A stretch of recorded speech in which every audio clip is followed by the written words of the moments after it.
کا نام کیوں لے رہا ہوں؟ صحابہ میں سب سے زیادہ ہدف کس کو بنایا جاتا ہے؟ ان دو بزرگوں کو، حالانکہ یہ بھی ان آیتوں کا مصداق ہیں. والذین معہ، اللہ فرماتے ہیں جو بھی نبی کے ساتھ، اس پر پوری امت کا اجماع ہے کہ نبی کے ساتھ جو بھی ایمان کی حالت میں آیا وہ صحابہ کی فہرست میں داخل ہے، اور اس پہ وہ تمام فضائل اس کے لیے جو اللہ نے صحابہ کے لیے قرآن میں بیان کی ہیں. تو اللہ فرماتے ہیں ہم نے ان کی شان تورات اور انجیل دونوں میں بیان کی ہے. تو حضرت معاویہ اور ابو سفیان پر کتنا تبرہ کیا جا رہا ہے آج، اس پہ خاموش نہ رہا کریں، بولا کریں.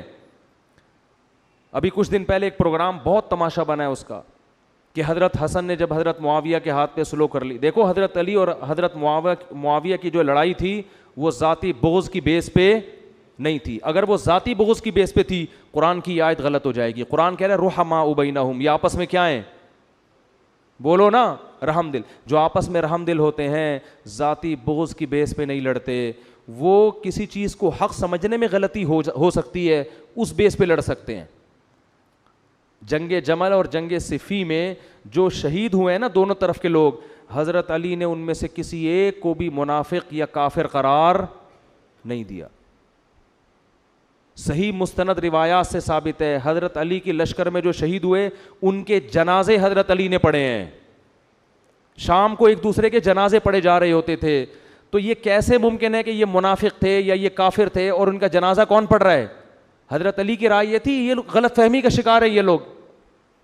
تو غلطی انسان سے ہو سکتی ہے، ایک چیز حق نہ ہو وہ سمجھ رہا ہو کہ حق ہے. اور جب حضرت علی کے بیٹے حضرت حسن نے حضرت معاویہ کے ہاتھ پہ بیعت کر کے اس اختلاف کو ختم کر دیا، پھر اس بیس پہ حضرت معاویہ، اور دیکھو حضرت معاویہ کے دور خلافت میں نہ حضرت حسن کبھی حضرت معاویہ کے خلاف کھڑے ہوئے اور نہ حضرت حسین. دونوں میں سے کوئی بھی حضرت معاویہ کے خلاف نہیں کھڑا ہوا، کیونکہ جن شرائط پر صلح ہوئی تھی حضرت معاویہ نے ان تمام شرائط کا لحاظ رکھا ہے. ان دونوں بزرگوں کی زندگی میں پوری زندگی خیال کیا، تبھی یہ دونوں کبھی حضرت معاویہ کے خلاف کھڑے نہیں ہوئے. تو جب ایک اختلاف ختم کر دیا نبی کے نواسے نے، تو اس کا آپ پھر اگر اس اختلاف کو ہوا دیتے ہو اور حضرت معاویہ کو برا بھلا کہتے ہو تو آپ حضرت حسن کے ماننے والے نہیں ہو. حضرت حسن کے ماننے والے حقیقت میں وہ ہیں جو حضرت حسن کو اس اختلاف کو ختم کرنے میں فالو کرتے ہیں، جو پھر ان مسائل جنگ جمل اور جنگ صفی کو اٹھا کر حضرت علی کے مخالفین پر تان و تشنی کرتا ہے، تبرہ کرتا ہے. تو وہ حضرت حسن کے فالوورز میں سے نہیں ہے. کہ حضرت حسن کی منشا تھی لڑائی کو ختم کرنا، جب کر دی تو اب آپ کیوں اٹھا رہے ہو اس بحث کو دوبارہ؟ کیوں پھر تبرہ کر رہے ہو اور کیوں ایسی باتیں کر رہے ہو؟ تو دیکھو جو ان کا مسلک ہے ان پہ جچتا ہے. آپ اپنے ایمان کو محفوظ رکھو.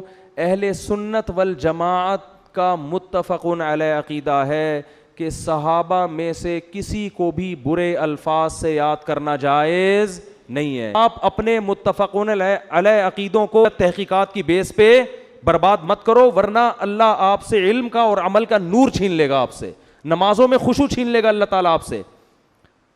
بہت سخت علماء نے لکھا ہے اس بارے میں، کسی صحابی کے لیے ایسے الفاظ استعمال کرنا جن سے بے ادبی ٹپک رہی ہو، اس سے اللہ عمل کا نور چھین لیتے ہیں. عمل نہیں چھینتے، نور چھن جاتا ہے عمل کا. جو بھی صحابہ کے خلاف بولتا ہے نا، آپ کو اس کی نماز میں کبھی خشوع نظر نہیں آئے گا، اس کے چہرے پہ کبھی نور نظر نہیں آئے گا. میں لکھ کے دے رہا ہوں آپ کو. چاہے حضرت اچھا خلاف بولنے میں یہ ضروری نہیں ہے کہ کھل کے بولتا ہو، دائیں بائیں بھی گھماتا ہے نا. حضرت ابو سفیان نے اسلام کو بہت نقصان پہنچایا، لیکن جب توبہ کر لی تو نبی نے بڑا پروٹوکول دیا ابو سفیان کو. توبہ کر لی نا، انہوں نے توبہ کر لی. حضرت عمر بھی تو حضرت نبی کو قتل کرنے کے لیے نکلے تھے، لیکن جب توبہ کر لی تو اب یہ نہیں کہہ سکتے کہ عمر کا تو ارادہ قتل کا تھا اور یہ تھے اور وہ تھے. بھائی جب توبہ کر لی تو اللہ نے کیا کر دیا؟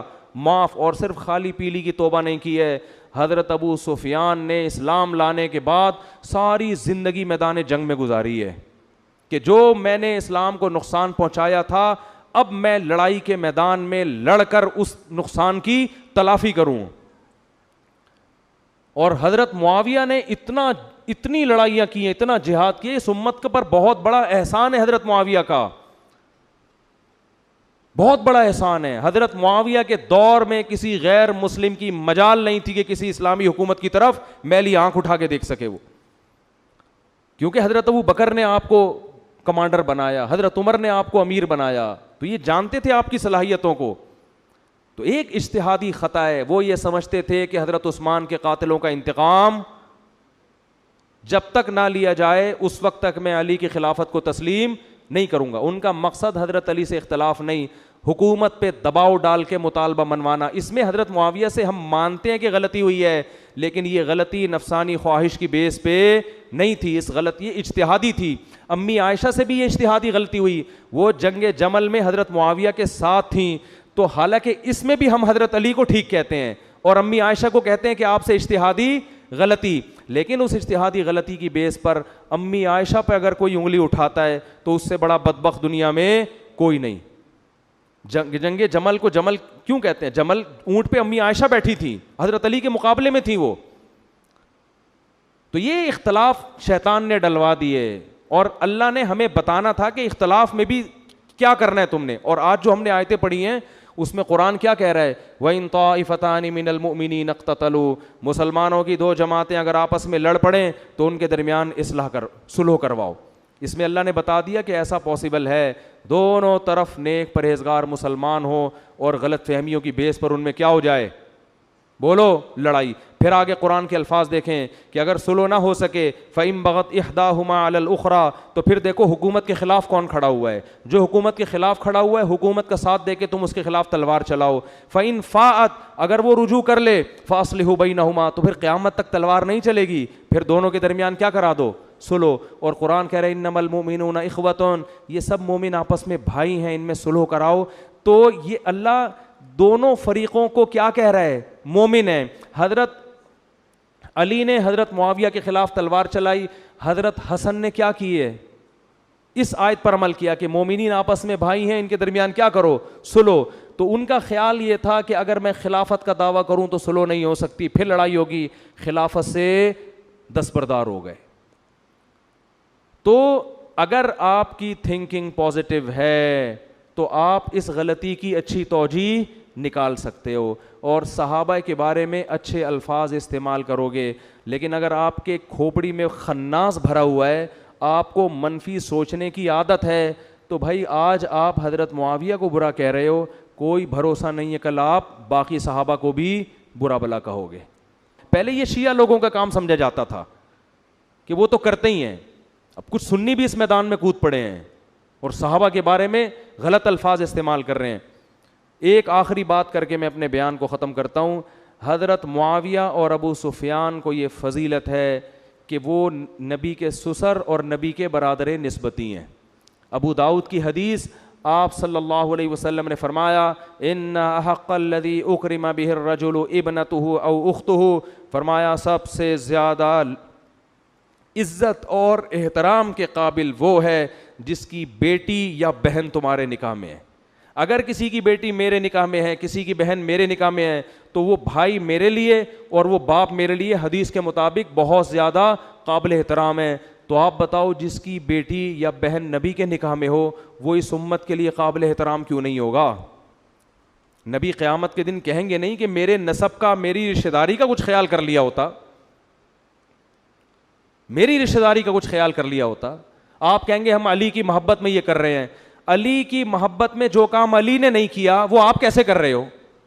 حضرت علی کی 2 لڑائیاں ہوئی ہیں, لیکن حضرت علی نے نہ کسی پر جہنمی ہونے کا فتویٰ لگایا, نہ کسی پر منافق ہونے کا فتویٰ لگایا, نہ کسی پر کافر ہونے کا فتویٰ لگایا. شہداء کے جنازے پڑھے حضرت علی نے. اور پھر آپ حضرت حسن کے بھی اہل بیت میں سے ہیں, ان کے بھی قائل ہو.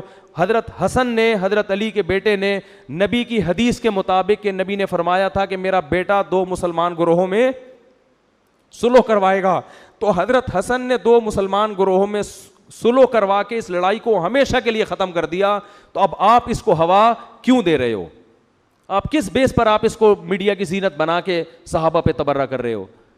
تو یہ بات خوب یاد رکھو, حضرت معاویہ اور ابو سفیان سے ہمارا تعلق صرف صحابہ کی محبت والا نہیں ہے, بلکہ ایک بہت بڑا رشتہ کیا ہے کہ نبی کی بہن, حضرت معاویہ کی بہن اور ابو سفیان کی بیٹی کس کے نکاح میں ہیں؟ آپ صلی اللہ علیہ وسلم کے نکاح میں. یہ بہت بڑا رشتہ ہے.